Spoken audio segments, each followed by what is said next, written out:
Aujourd'hui, nous allons réaliser une gourmandise sucrée portugaise, les pastéis de nata. Pour cette recette, vous aurez besoin de 125 g de farine, 500 g environ de pâte feuilletée, 500 g de sucre en poudre, le zeste d'un citron, 1 litre de lait demi-écrémé, 11 jaunes d'œufs et une pincée de sel.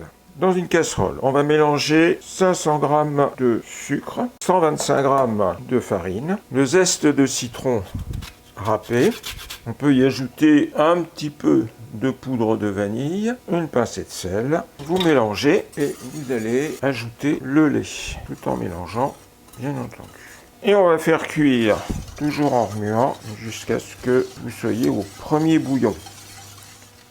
Dès que ça commence à bouillir, notre crème est déjà bien épaisse, on l'enlève du feu et on va la laisser tiédir.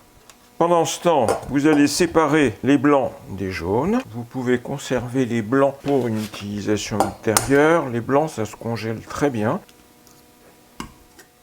Vous étalez votre pâte feuilletée et à l'aide d'un emporte-pièce, découpez des petits ronds qui vont vous permettre de réaliser les fonds de vos gâteaux. Voilà. Une fois la crème tiédie, vous allez incorporer petit à petit les jaunes en mélangeant bien. La crème est prête. Vous avez fait chauffer votre four à 250 degrés. Il ne vous reste plus qu'à verser un peu de crème à l'intérieur de vos moules chemisés avec la pâte. Et à mettre au four pour 10 minutes environ à 250 degrés. À la sortie du four, quand les gâteaux sont encore un peu chauds, vous rajoutez une pincée de cannelle.